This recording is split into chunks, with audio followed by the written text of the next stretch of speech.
Okay, it is officially 1:30, so we're going to go ahead and call to order the Data and Systems Integration Committee meeting.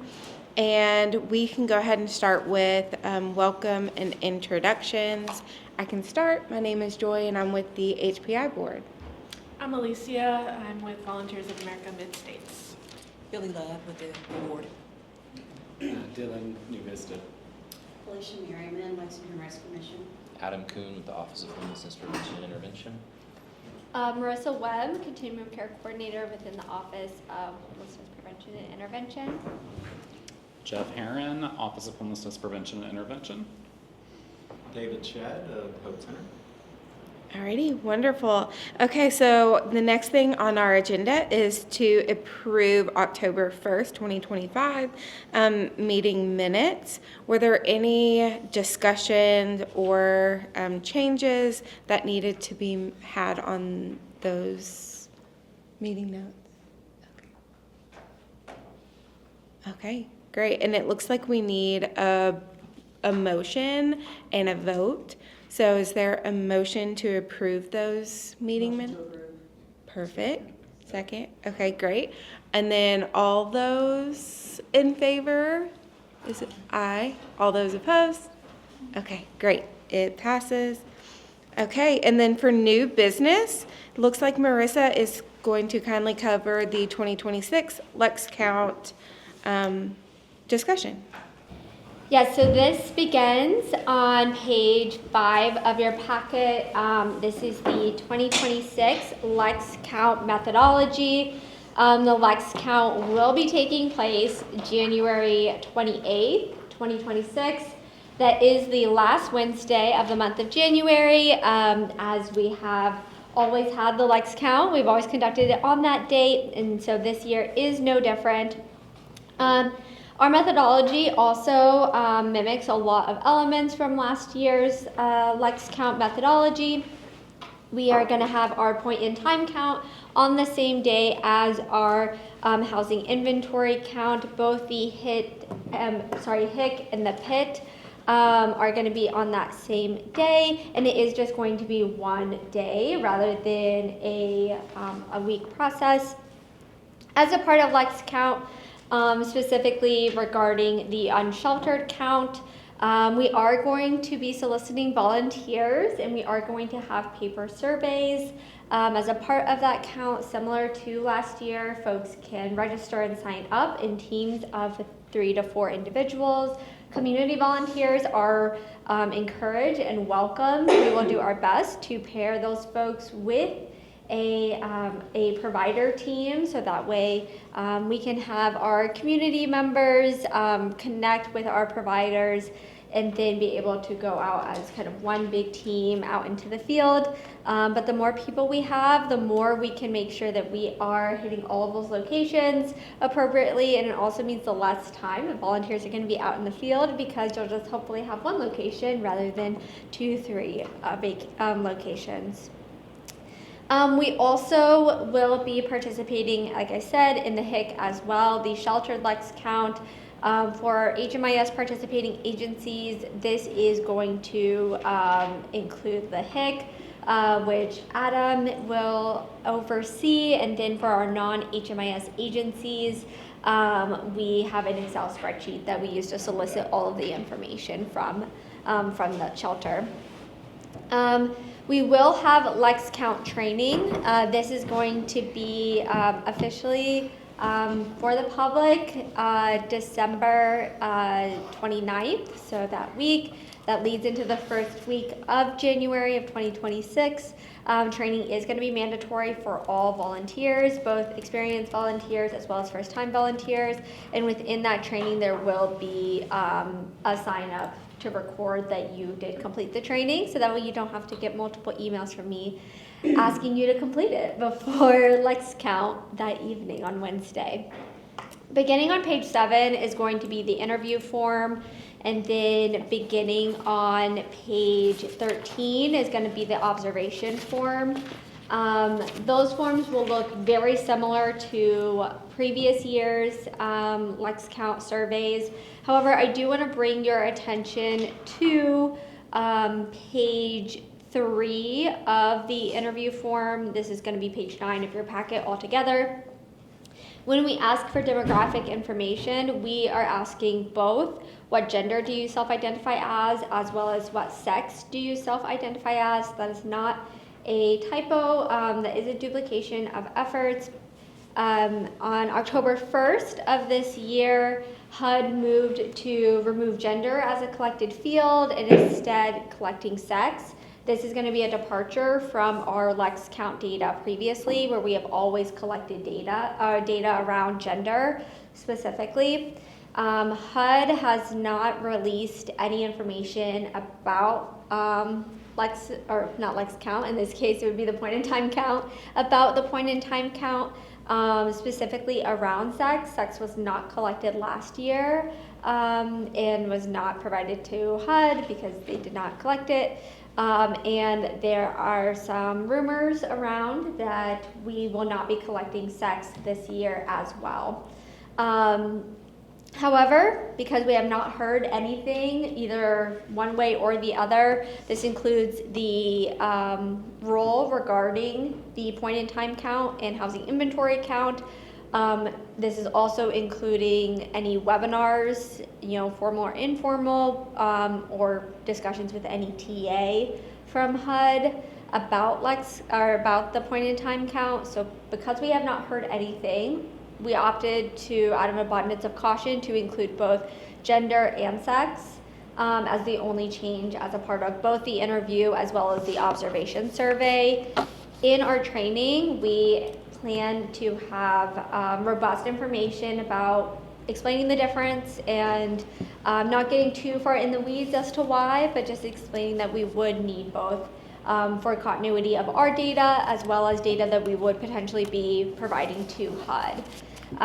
So we will need to have a vote on this item, that way it can go to the board. However, I would request that we include as a part of our vote an asterisk that should HUD provide any supplemental information or any concrete explicit guidance regarding either the question of sex or any other items that would need to be included in our methodology, then we have the ability to make those necessary changes.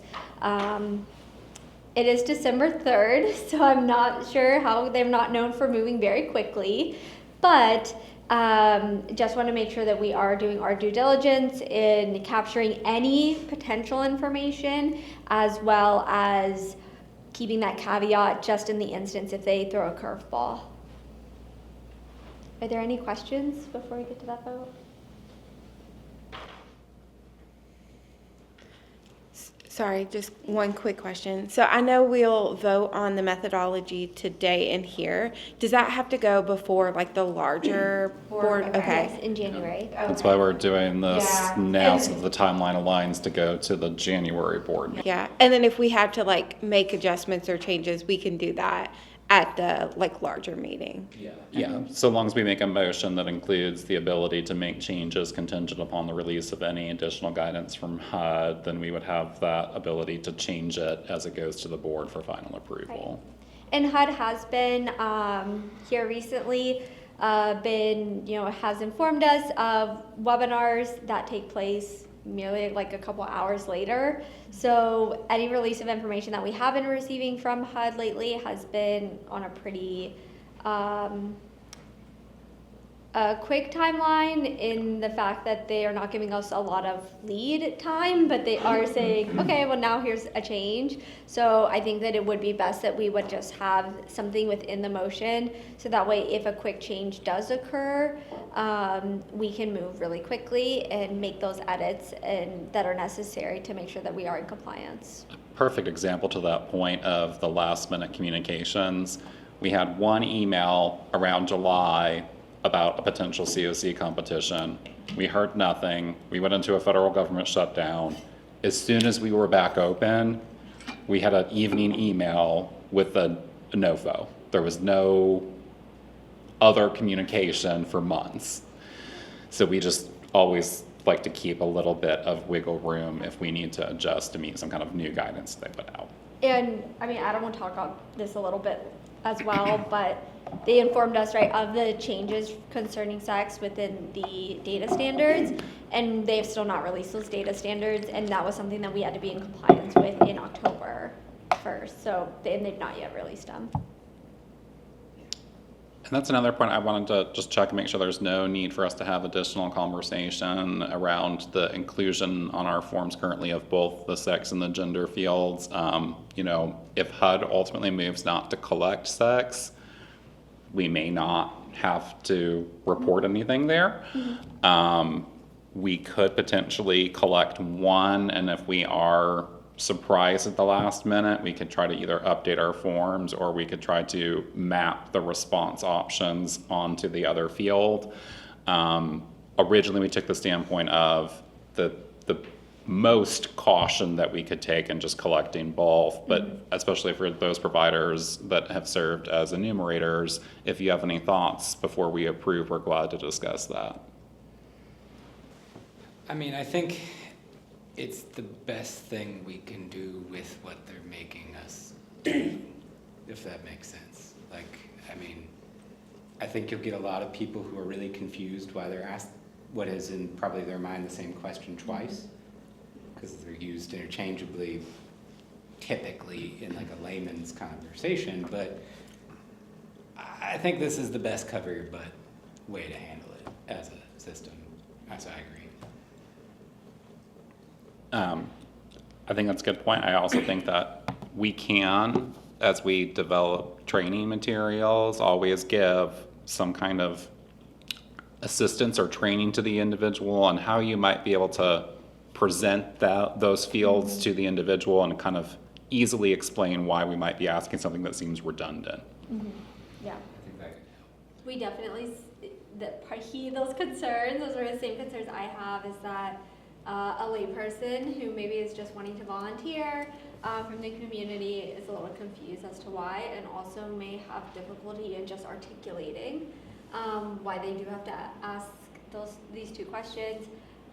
Hopefully we hear that we can only, we don't have to collect sex, and now we can just keep gender, and it can be consistent with the rest of our LexCount data, but out of an abundance of caution with the information given, we wanted to make sure it was included here. Yeah. Okay, so we just need a motion then to approve with the caveat that we have the ability to adjust and pivot should we get new information from HUD. Okay. Okay, second? Great. Okay, all those in favor? Any opposed? Okay. Alrighty, great. Thank you so much, Marissa. So for next, we have the continuing business, and Marissa is going to provide an update on the housing triage system. Thank you. This will begin on page, or this report, I should say, begins on page 15 of your packet. A couple of things that I just want to preface.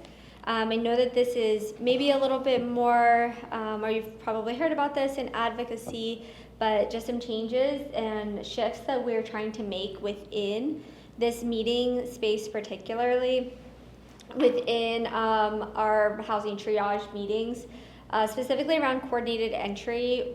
There are quite a few changes that are happening that our providers are having to take a look at and then potentially adjust and make changes regarding their ability to take referrals. And especially because even our rapid rehousing projects, right, that is a grant term of 1 year, but assistance can be provided for up to 2. However, some of our projects are looking at potentially not reapplying as a rapid rehousing project, or potentially moving to a transition grant with our current NOFO and what our looming housing landscape looks like because of HUD's recent NOFO. So as such, I just wanted to make explicit that our soliciting of referrals at this time is probably going to wind down quite a bit, just as projects are potentially thinking about making positive exits when they can, trying to spin down as much as they can, but also not wanting to make a referral for and move an individual into housing, so then immediately after not be able to continue with that assistance, and then let them know, apologies, but the program no longer is funded, so we are going to have to move. That's displacing a lot of folks, and very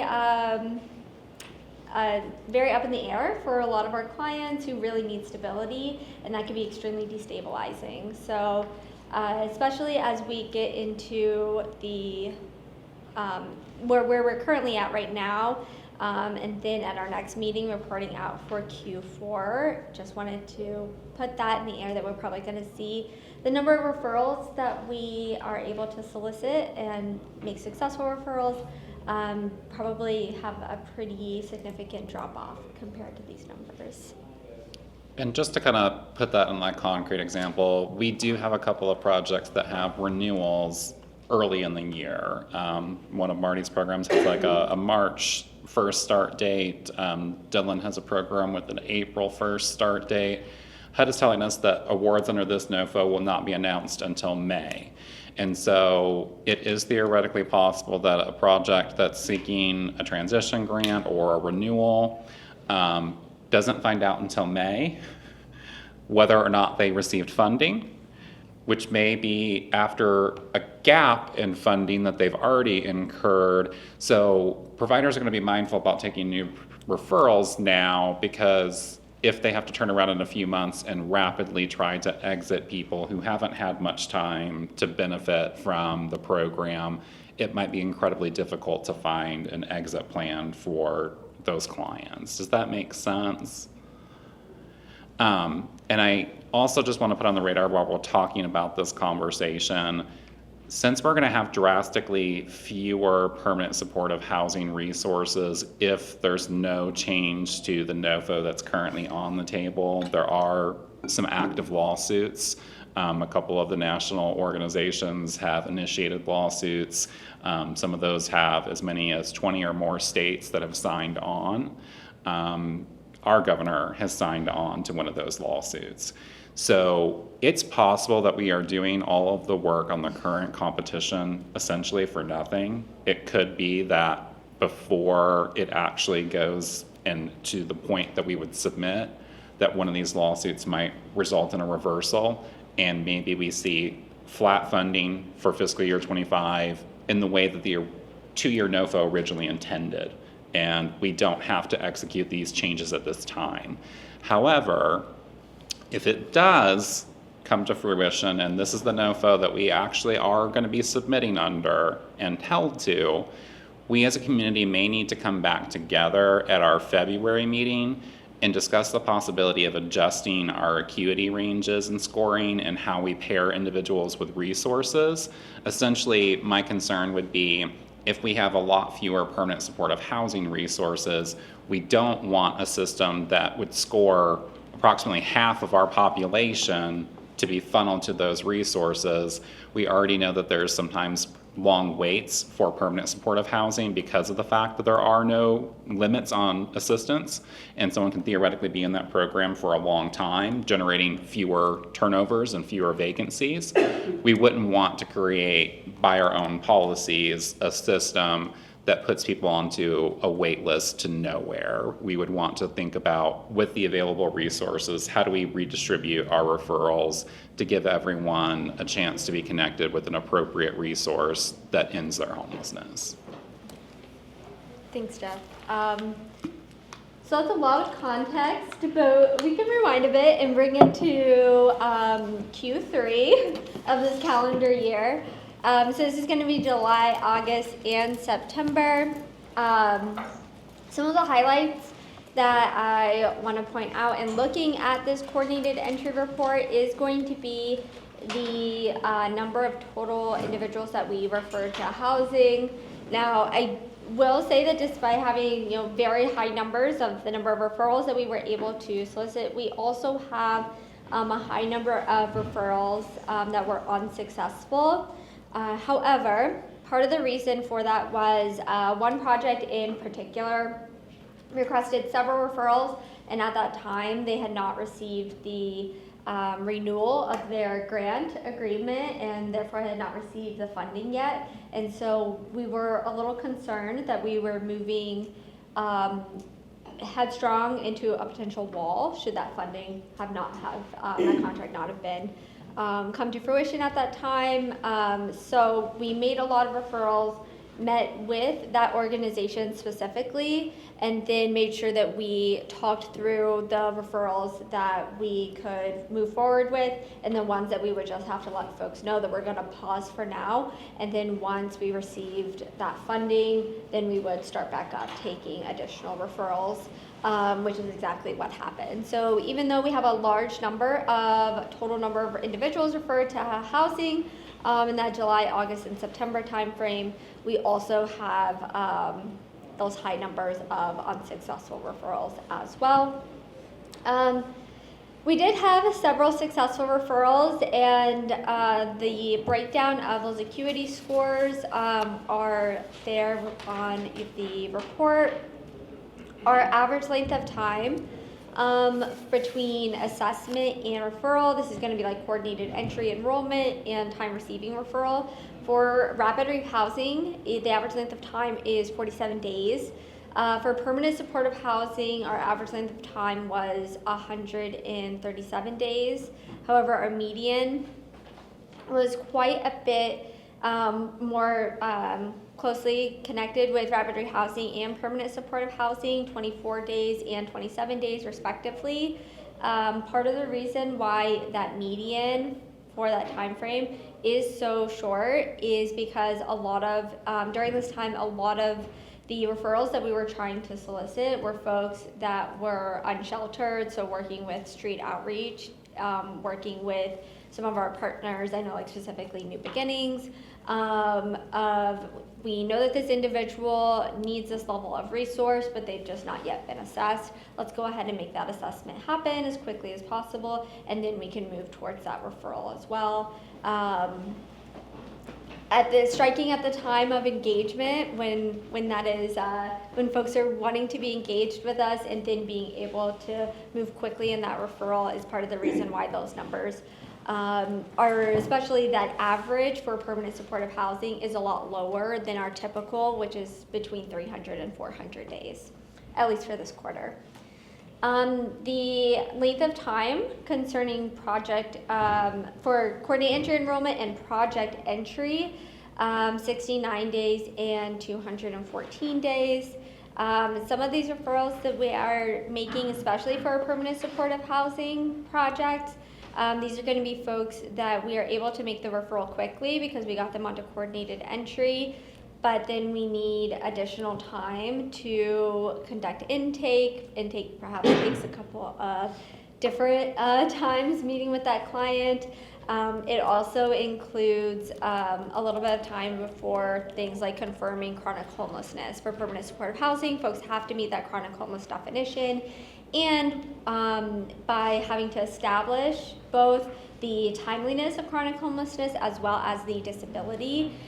Specifically in this time we had some folks that we needed to supplemental time just to make sure that we had all of that documentation necessary. There is a little bit of time after a referral has taken place and project entry has, the client has been enrolled in project entry. There is a window of time after project enrollment that folks can continue gathering that information for HUD. However, we also understand from the organization, from the project's perspective, wanting to make sure that all that information is done on the front end rather than the back end, because then if we determine somebody doesn't meet that chronic homelessness status, now we have to go back to them and say, hey, I know that we're in the middle of a housing search, but we actually need to stop. And that doesn't feel as good versus making sure that all the information is there right from the beginning. The length of, the move-ins dates that we have, we had a couple of move-ins, a little bit less than some of our move-ins for previous quarters, but had some successful move-ins, and the length of time for those move-ins between project entry and housing move-in for rapid rehousing was 100 days, for PSH was 24 days. I can speak confidently about these 24 days for both the average and the median because they were for one project, which was New Beginnings, and because they conduct master leasing, it does mean that the housing search is narrowed a little bit with the units that they have available at that time. So because of that, it just means very consistently we see much shorter days between the the project entry and that housing move-in date versus just working with rental dollars. And then talking about the total time on the by name list, again, this is going to be from the moment that they were first enrolled in coordinated entry to the time of housing move-in, because that's going to be the date that they are then exited from the coordinated entry by name list. The average for rapid rehousing, 285 days, and for permanent supportive housing, 378 days. Thinking a little bit about our average here, it's still not the most timely of resources. Speaking to Jeff's point about the potential possibility of just permanent supportive housing being just less of a resource that we have available, and it's already a very scarce resource within our community. We could potentially see these numbers go up, if only because we know that the need far outweighs this level of resource that we have readily available for individuals.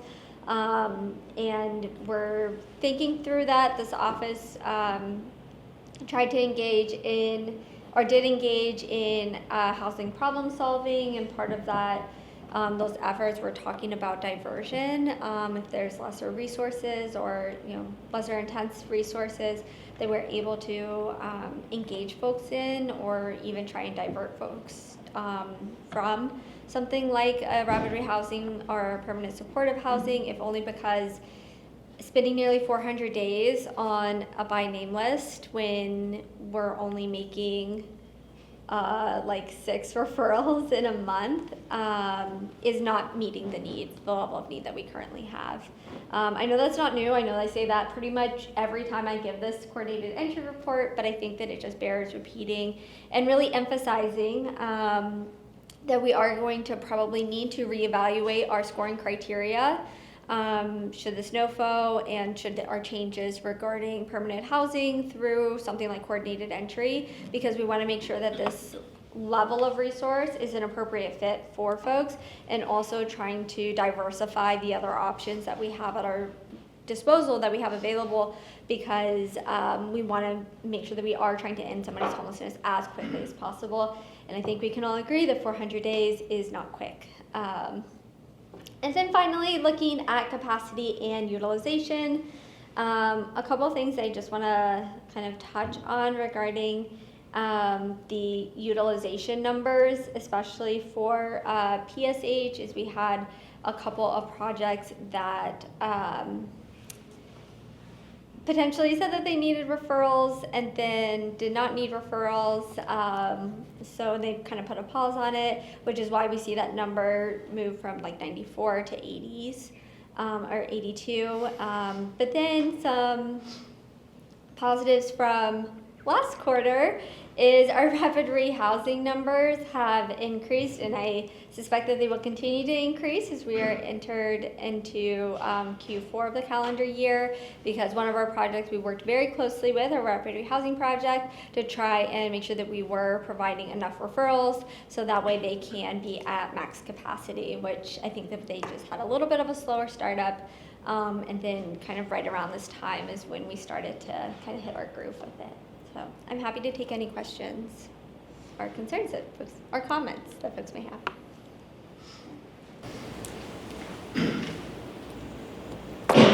So in the discussion around possible changes to the pre-screen triage tool in light of all of the changes of this NOFO should nothing come to change it.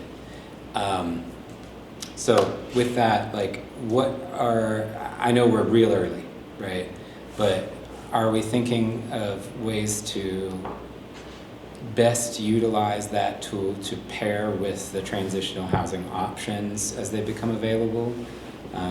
Because I don't know for sure how the community will go, but I would anticipate, based at least on what I'm seeing nationwide, that there would be a move for rapid rehousing providers to transition to transitional housing. Doesn't necessarily help the people in it, depending on how HUD responds to that. But in looking at that, the service requirement element being 40 hours of individualized programming, which again, we need some more guidance on what that means, whether that would actually be realistic or an intentionally impossible number, not sure. If that is a realistic, or if that is an unrealistic number based on the definition, in looking at the way that it's written, it seems that there's not a loophole, but a way to utilize the language that they gave to make that more viable.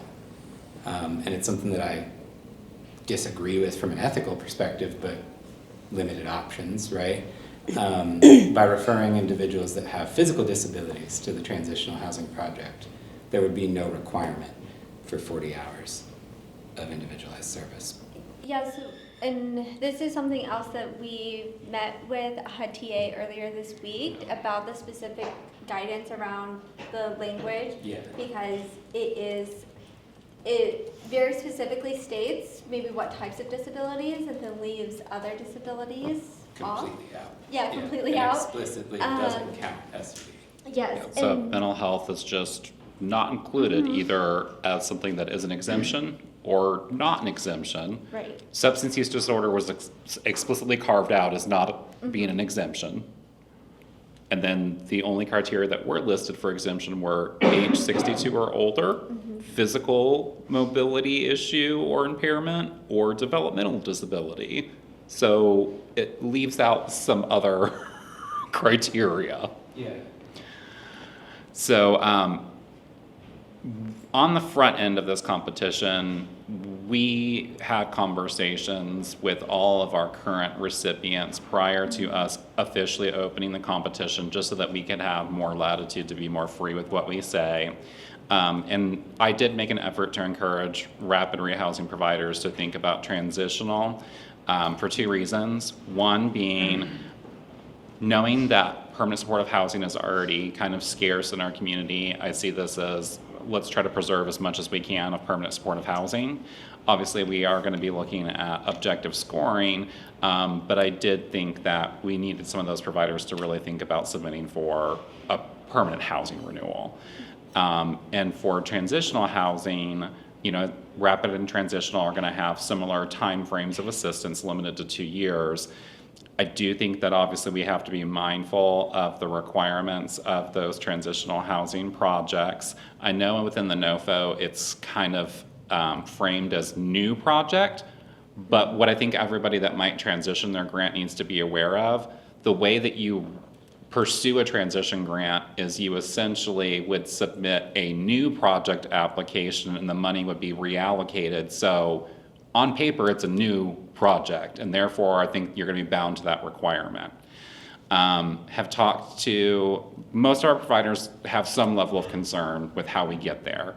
I think that we can strategize and we can try to do things like see what kinds of outside of our system resources that we might be able to plug people into for additional training or courses that might be able to supplement what the provider can directly do. At this stage, I think what we're going to try to do is, as soon as we know kind of what the reality of this competition is, then we would go ahead and start those conversations and collectively strategize how can we help each other build a system that gets us there. We don't want to leave any one provider hanging because they alone couldn't find a pathway to the 40 hours. We would want to do that as a group. Obviously, some people are going to have more internal resources than others, but we want to work as much as we can as a system. But we also don't want to do that work to then undo it if something does intervene on this NOFO. That's totally valid, yeah. Because I think given the timeline right now, recipients and this office are really just thinking about the timeline of getting across the finish line. Fair enough. Yeah, just, that's been like plaguing the back of my mind. I'm sure it has been for a lot of people, but. And it's possible that we might be able to get connected with some other continuums or communities and learn maybe how they plan to mitigate that. We've talked with a couple of people who don't seem to have a level of alarm that I would think would be standard for a provider that's thinking about how do I provide 40 hours of service to each client per week. But it's possible that somebody else has some ideals that can help us get there. Sorry, yeah, I didn't mean to derail, that was just, yeah. I get it's a valid question, and it's one that we've individually, I think, all been talking about as we think through how do we actually meet that standard, but at the same time knowing that if we choose not to pursue it, then we may not be able to continue to assist the participant at all. Yeah. Exactly, yeah. And I think to that point, any changes that we would make, we would still want to continue receiving this funding and making sure that we are providing the necessary support for our providers, with also the understanding that we want to explore maybe other ways that we can help support our providers and also help our clients move into permanent housing that maybe don't have quite as restrictive conditions. And when it comes to who we steer towards transitional housing, I think it's going to be a balance of considering things like you're proposing in terms of how can we be kind of creative and maybe being able to remove some of these burdens, but also making sure that we're not pairing high acuity individuals with a very time limited resource. And so we may have to dive much further into our current assessment and policies and build some new layers that don't currently exist. Which makes sense, but it sounds like a lot, sorry. We appreciate asking the question. I think that that's probably a lot of the discussions that we're going to have in the future is collaborative and not just this office driven, but also our providers as well. You know, how can we support you and what is working and what isn't, and how we can all work collaboratively together. So, any other questions regarding coordinated entry? Such bright and cheery topics today. Yeah. Really deep. A lot to unpack. Okay. All right. Thank you so much, Marissa, for that. Adam is going to provide an update on the fiscal year 2026 HMIS data standards. Yeah, so we touched on this before. There isn't really an update, unfortunately. We last met right around October 1st. At that time, HUD notified everybody that they needed to be in compliance with data standards. They hadn't been released. I think around that time they kind of like self-imposed around a 2-week timeline to release standards. What they released was a toolkit online that doesn't actually include any information on any of the modified data elements or the new data elements. Those spaces are just blank. So no standards as of yet. No updates, but as a reminder, kind of like we've been saying, the big change for all of our providers that you guys have just heard time and time again is we are collecting gender and sex now. Happy to take questions on standards, but also happy to move along to the next agenda item if we don't have any others. So thinking about HUD reporting and kind of similarly echoing a lack of communication from HUD, I'll point you guys first to the last 2 pages of your packet. That's going to talk about the LSA and the SPM. So those are the 2 federal reports that we're going to be working on over the next several months. Right now is LSA season, so that's our longitudinal system analysis. This is mostly going to look at like how households move through our system, and it can be a pretty helpful resource for us to kind of locally analyze like where are the gaps, where is our system working most efficiently. That process started on November 10th. Our office has managed to stay ahead of the timelines that HUD is recommending. It is due on the 16th. We are currently reviewing our submission with our review team.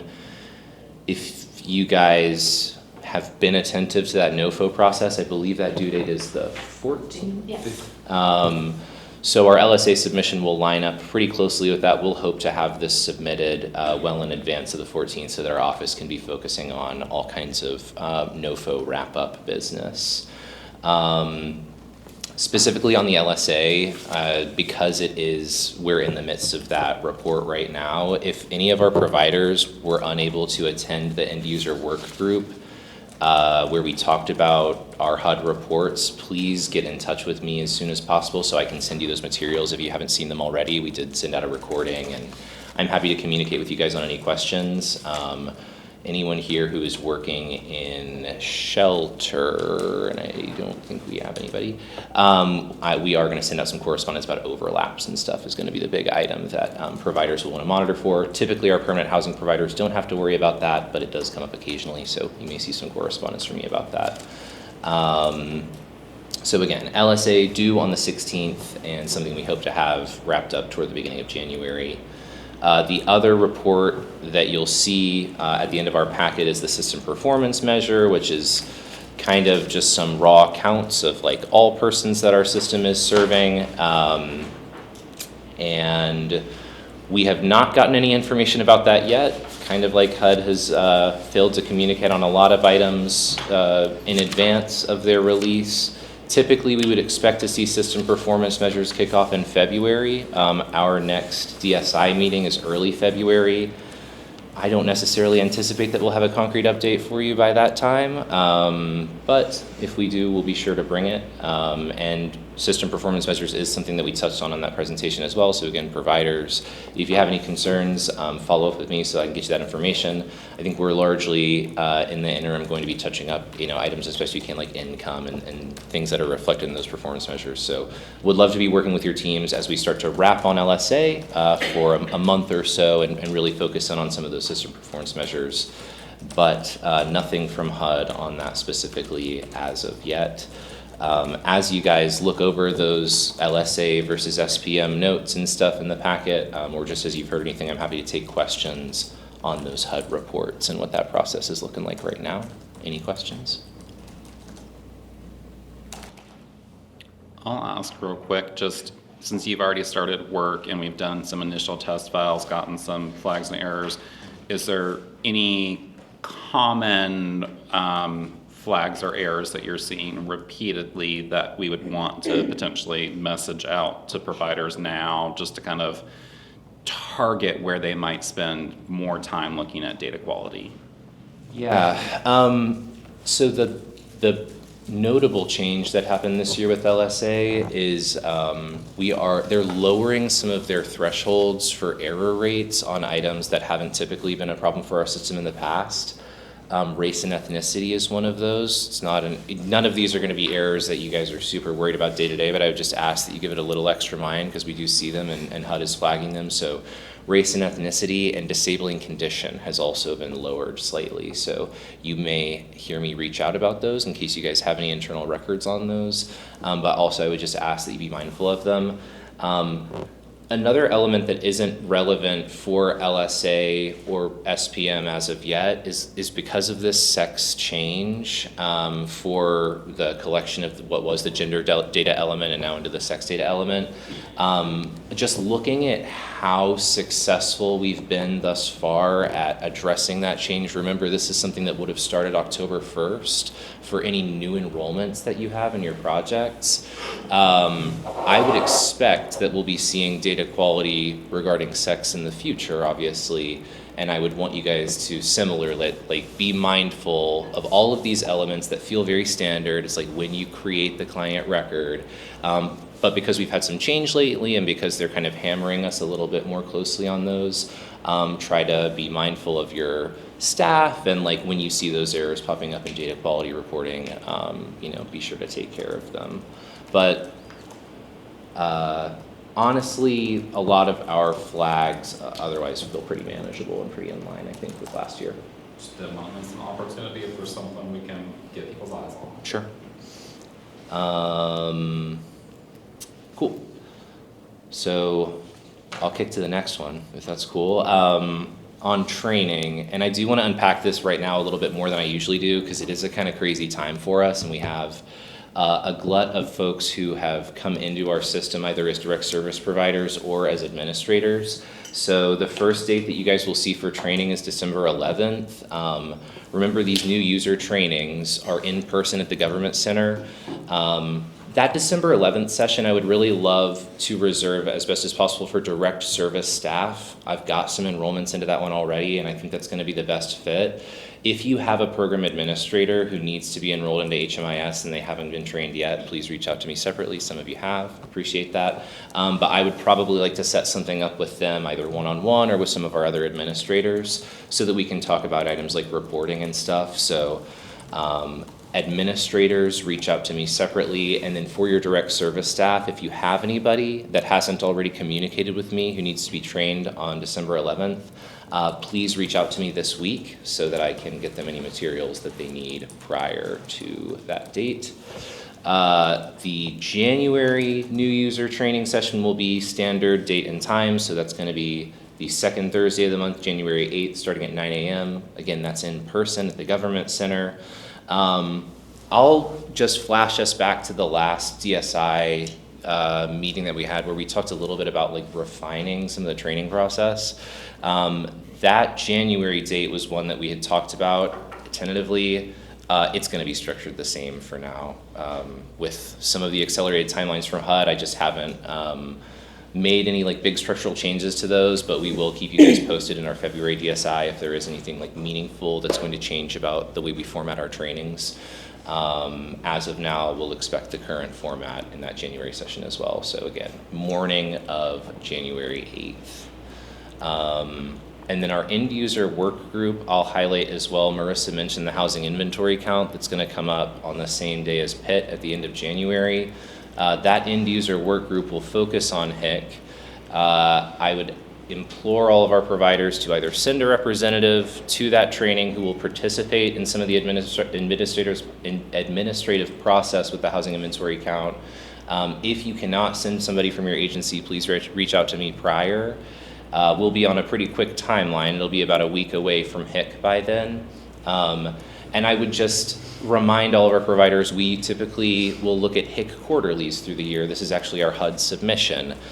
So returns on items like inventory comparisons and those standards questions that I'm asking about like what your available housing is and stuff, I'm going to need those responses much quicker and more efficiently than usual. So please have that in mind for the end of January. The count obviously happens on that Wednesday, but we will continue to have follow-up about housing inventory probably for the next couple weeks after that. So keep that timeline in mind, and definitely be thinking about attending that end user group on the 20th. Any questions about training or work groups that are coming up in the next couple months? Okay. Thank you so much, Adam. All right, so our next item, are there any other issues or public sharing?